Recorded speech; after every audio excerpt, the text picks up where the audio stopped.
बहुत बहुत धन्यवाद मर्चेंट जी, जो आज स्वास्थ्य के बारे में अच्छे गणमान्य व्यक्तियों को आपने बुलाया है। इसका मैं बहुत बहुत धन्यवाद आपको देता हूँ। सबसे पहले जो स्वास्थ्य के बारे में बात चल रही है, आज का विषय जो स्वास्थ्य का है वो एकदम गिरा हुआ है, क्योंकि आज एलोपैथी पद्धति को हम आगे बढ़ा रहे हैं और जो हमारी पारंपरिक पद्धति है आयुर्वेद, उसको हम भूलते जा रहे हैं। मगर आज वो समय आ गया है कि हम अपने आयुर्वेद की पद्धति को आगे ले जा रहे हैं और इसी से लोगों के स्वास्थ्य और निरोग काया के लिए हम आयुर्वेद का कार्य कर रहे हैं। अभी जैसे आजकल चिकनगुनिया चल रहा है, उसके लिए आयुर्वेद में बहुत अच्छी पद्धति से हमने एक दवा निकाली है, जो कि 3 दिन के अंदर वो चिकनगुनिया भी ख़त्म हो जाता है, जोड़ों के दर्द भी ख़त्म हो जाते हैं। इसीलिए हम आयुर्वेद को आगे बढ़ाना चाह रहे हैं, उससे सभी स्वस्थ रहेंगे, आने वाली जो हमारी पीढ़ियां हैं वो भी स्वस्थ रहेंगी। और दूसरी बात मैं ये कहना चाहूँगा मर्चेंट जी, जैसे आप लोगों के पास बहुत ज़्यादा जगह है, गार्डन है, उसमें आयुर्वेद के माध्यम से हर्बल गार्डन लगने चाहिए और नक्षत्र वाटिका होनी चाहिए, जिससे लोगों को ये पता लगे कि हमारे यहाँ कौन कौन सी बूटियाँ हैं। लोगों को पता लगना चाहिए, पहचान होनी चाहिए, जिससे हर आदमी ये समझे कि ये फलां बूटी है, इससे ये रोग ठीक हो सकता है। ऐसे ही हमारे पशुओं के बारे में भी हम थोड़ा सा ध्यान रखें, क्योंकि हम हिंदुत्व को लेकर चलते हैं, गौ हमारी माता है, मगर हम गौओं को आज तक भी नहीं संभाल सके, वो सड़कों पर मिलती हैं। हमें ये चाहिए, सरकार को ये चाहिए कि गौओं को भी ठीक रखें, उनके स्वास्थ्य को भी ठीक रखें। आयुर्वेद में भी ऐसी औषधियाँ हैं जो जानवरों को दी जाती हैं और वो स्वयं ठीक हो जाती हैं। इसलिए मैं यही चाहता हूँ कि जिस आश्रम में ज़्यादा जगह है तो मैं वहाँ पर आपको हर्बल गार्डन लगा के दे सकता हूँ, जड़ी बूटियाँ लगा के दे सकता हूँ। बहुत बहुत धन्यवाद। वास्तव में आपने जो सुझाव दिया वो हम गंभीर रूप से लेंगे और आपको हम आमंत्रित करेंगे मार्गदर्शन के लिए। तो अब मैं डॉक्टर एमडी थॉमस से मैं एक चीज को आयुर्वेद के साथ में ऐड करना चाहता हूँ कि सारे सिस्टम्स ऑफ मेडिसिन कोई आपस में कॉम्पीट नहीं करते। मेरा शरीर 5 तत्वों का बना है, एयर, स्पेस, फायर, वाटर, अर्थ। इन पांचों के बैलेंस को नेचुरोपैथी बोलते हैं, एयर, फायर, वाटर, अर्थ। और इनके इम्बैलेंस को हम प्रकोप बोलते हैं। इन पांचों से मेरे शरीर में 3 फंक्शंस बनते हैं, मूवमेंट, मेटाबॉलिज्म एंड स्ट्रक्चर, जिसे आयुर्वेद में वात, पित्त, कफ बोला जाता है। और इन तीनों दोष के डिसऑर्डर को बैलेंस करना आयुर्वेद है। इन तीनों से मेरे शरीर में 7 धातु बनते हैं, रसा, रक्ता, ममसा, मेधा, माझा, अस्थि, शुक्रा। इन 7 के बैलेंस करने को, सारे धातुओं के बैलेंस करने को भी आयुर्वेद कहा जाता है। अभी तक कहीं एलोपैथी नहीं आई। ये 7 धातु मेरे शरीर में ऑर्गन्स बनाते हैं, लिवर, स्प्लीन, किडनी। इनसे मेरे शरीर के अंदर में रिसेप्टर्स होते हैं, उस रिसेप्टर पे दवाइयाँ काम करती हैं। दवाइयाँ 2 प्रकार की हो सकती हैं, matter and non matter. Matter यानी कि प्रोटॉन, इलेक्ट्रॉन, न्यूट्रॉन, क्वांटम, सारे के सारे जितने भी एटम्स हैं, नैनो पार्टिकल्स हो गए। जब ये दवाइयाँ सेम एक काम करती हैं जिस पे रिसेप्टर होता है, उसे हम होम्योपैथी बोलते हैं। टिंचर मेडिसिन्स अपोजिट काम करती हैं तो हम इसको बोलते हैं कि इसमें एलोपैथी का काम कर रहे हैं। और जब हम मैटर को नॉन मैटर में कन्वर्ट कर देते हैं तो आयुर्वेद की भस्म और कन्वेंशनल होम्योपैथी आती है। और नॉन मैटर में एनर्जी को भी हम तोड़ के वेव्स बना देते हैं और वेव्स से न्यूट्रल, शून्य में आ जाते हैं, तो उसको हम योग बोलते हैं। सो आज की डेट में सारी पैथीज एक दूसरे के पूरक हैं, एक दूसरे के साथ में हैं। तो समय है मिलके काम करने का, एक दूसरे के अगेंस्ट में करके काम करने का नहीं है, क्योंकि हर आदमी को सबकी ज़रूरत है। अगर हम सब 35 को मिलके, when I talk about oneness, so I am adding the definition of oneness is at every level, at the level of 5 elements, at the level of dosh, at the level of dhatu, at the level of receptors, at the level of energy and at the level of shunya.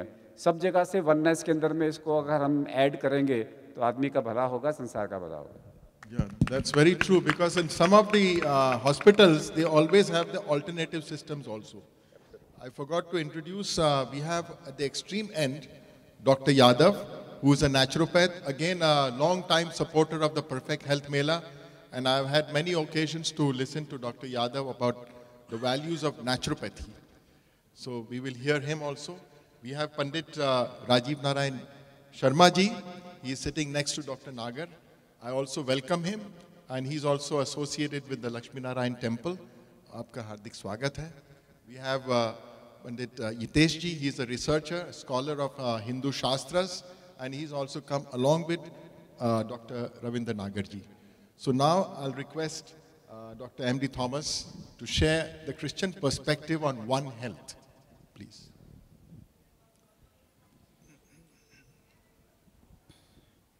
दोस्तों, सबसे पहले दीपावली की मंगल कामनाएं आप सबको मैं देना चाहूँगा। दीपावली किसी एक खास समुदाय का पर्व नहीं है, पूरे देश का पर्व है, रोशनी का पर्व है, इसलिए पूरे समाज का और पूरी दुनिया का पर्व है। मैं डॉक्टर अग्रवाल को बधाई देना चाहूँगा। IMA के अध्यक्ष के रूप में आप काफ़ी पहल करते हैं, अब आगे करने जा रहे हैं, और इस परफेक्ट हेल्थ मेला के द्वारा आप स्वास्थ्य के अलग अलग पहलुओं को लेकर जन जागृति पैदा कर रहे हैं।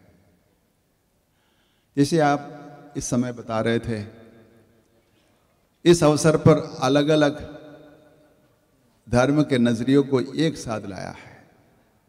इसकी खासियत ये है, जैसे आप अब बोल रहे थे, स्वास्थ्य की, चिकित्सा की अलग अलग परंपराओं को लेकर अलग अलग धार्मिक नजरिए भी एक दूसरे के पूरक हैं, अलग अलग चिकित्सा पद्धतियां भी एक दूसरे के पूरक हैं। एक स्वास्थ्य की बात जब हम करते हैं, इसके अनगिनत पहलू होते हैं। इन पहलुओं को एक साथ लाने में असल में स्वास्थ्य हासिल होता है। मैं समझता हूँ, जैसे पार्क में कल में चल रहा था, कोई कुत्ते को लेकर भी आ रहे थे। कुत्ता भी टहल रहा है, कुत्ता भी सांस ले रहा है, इंसान भी सांस ले रहा है, एक ही वायु से सभी जानवर ही सांस ले रहे हैं। यानी जानवर, वनस्पति और इंसान, ये सब इस दुनिया के अंग है, इस कायनात के अंग है। तो ये स्वास्थ्य जो है सबके लिए है, सब सांस लेते हैं और स्वास्थ्य सबके लिए है। जब इस प्रकार एक तालमेल की भावना जरूरी है पूरे स्वास्थ्य को हासिल करने के लिए। दूसरी बात ये है, इंसान के रूप में सिर्फ शारीरिक स्वास्थ्य की बात नहीं है, इसमें दिमाग की भी स्वास्थ्य भी है, दिल का भी स्वास्थ्य होना चाहिए, आत्मा का भी स्वास्थ्य होना चाहिए। यानी भीतरी और बाहरी दोनों पहलुओं के संतुलन में, इसके तालमेल में, समायोजन में स्वास्थ्य हासिल होता है। तो इस रूप में स्वास्थ्य के लिए सबसे खतरनाक चीज़ ये है प्रदूषण। हम जानते हैं प्रदूषण सब जगह है, पूरी दुनिया में है। अब इंसान उसके लिए जिम्मेदार है, ज़्यादा जानवर से ज़्यादा इंसान जिम्मेदार है। अब वो जिम्मेदारी पर अमल नहीं करते हैं। हमारे भारत में भी हकीकत में बताया जाए, कम से कम मुझे लगता है 1/3 भारत शौचालय के बराबर है, कुछ आधा भारत कूड़ेदान के बराबर है। कौन इस बाहर के किसी कोई आदमी आके यहाँ पे गंदा नहीं करते हैं। गंदा करने की आदत स्वास्थ्य के लिए सबसे बड़ा खतरा है। हम देखते हैं लोग दफ्तर से भी खिड़कियों से पान खाकर सड़क पर थूकते हैं, दूसरे के आंगन में थूकते हैं, कागज थूकते हैं, और किचन के भी वो कीड़ा सड़क पर फेंक देते हैं। इस प्रकार की गंदी आदतों की वजह से स्वास्थ्य खराब हो जाता है। बहुत हम देखते हैं, सिर्फ अनाड़ी लोग नहीं हैं, पढ़े लिखे लोग भी हमारे शहर में भी सिर्फ अनाड़ी गंदा करते हैं, ऐसी बात नहीं है। पढ़े लिखे लोग भी इसमें जिम्मेदार हैं। कहने का मतलब ये है, प्रदूषण को हटाने के लिए वायु में हो जो अलग अलग प्रकार के जो प्रदूषण है उसको हटाने की, उसको प्रदूषण नहीं करने की जिम्मेदारी लेना स्वास्थ्य को बढ़ाने के लिए बेहद ज़रूरी है।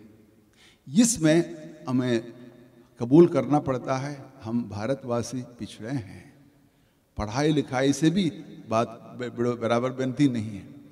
तो कहने का मतलब ये है, एक हमारे स्वास्थ्य को बढ़ाने के लिए सिर्फ इस प्रदूषण को हटाना और शारीरिक स्वास्थ्य को संभालना काफ़ी नहीं है। मानसिक स्वास्थ्य के रूप में, भावना में भी हमारे नीयत को भी साफ रखना ज़रूरी है, साफ सुथरा रहना ज़रूरी है, अच्छा विवेक का सही इस्तेमाल करना ज़रूरी है, सो विचार को स्वस्थ रखना ज़रूरी है। अस्वस्थ विचार समाज को प्रदूषित करता है। साफ सुथरी बातें भी पब्लिक में कहें, प्राइवेट में भी अच्छी बातें हो, सबके सुनने लायक। किस नफरत, अलग अलग समुदाय में नफरत फैलाने वाली बात स्वास्थ्य के लिए खतरनाक है, मानसिक स्वास्थ्य के लिए भी, शारीरिक स्वास्थ्य के लिए भी। नफरत फैलाना प्रदूषण है। और अलग अलग समुदायों के बीच भी, अलग अलग इंसान के बीच भी इस प्रकार का बड़े छोटे का भाव रखना, ऊंच नीच का भाव रखना, नफरत का भाव रखना, ये सब स्वास्थ्य के लिए मैं समझता हूँ खतरनाक है। सिर्फ शरीर के लिए ही नहीं, और मन के लिए भी, आत्मा के लिए भी। अब ये संतुलित एक नज़रिए की ज़रूरत है, तालमेल की ज़रूरत है, संतुलन की ज़रूरत है, तब ये पूर्ण स्वास्थ्य हमें मिलेगा। परफेक्ट हेल्थ मेला अच्छा नाम है। परफेक्ट का मतलब पूर्ण है। स्वास्थ्य ये पूर्णता की स्थिति है।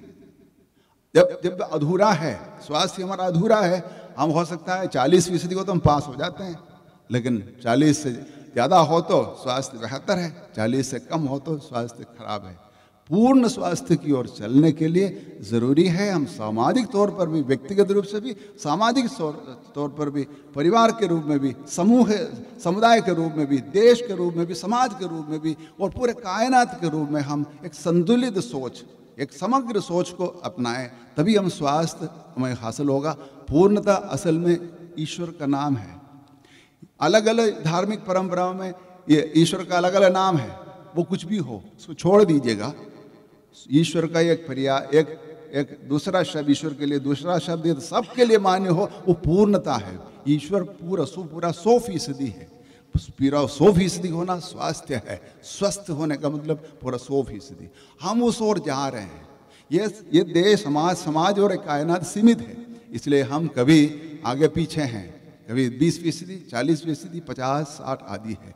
पूर्णता की ओर जाना, परफेक्ट हेल्थ मेला का मतलब वो मैं ये समझ रहा हूँ, स्वास्थ्य के संदर्भ में ये पूर्णता की ओर जा रहे हैं, तब संपूर्ण स्वास्थ्य की तरफ हम जा रहे हैं। इसमें हम सबको व्यक्ति के रूप में, समुदाय के रूप में और देश के रूप में हमें अपनी जिम्मेदारी को अपने कंधों पर लेने की ज़रूरत है।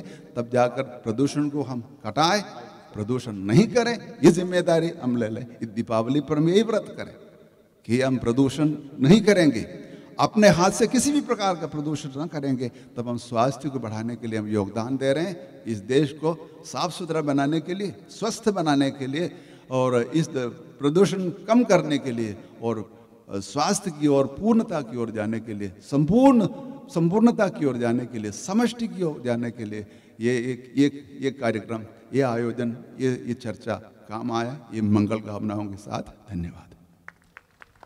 बहुत बहुत धन्यवाद डॉक्टर थॉमस।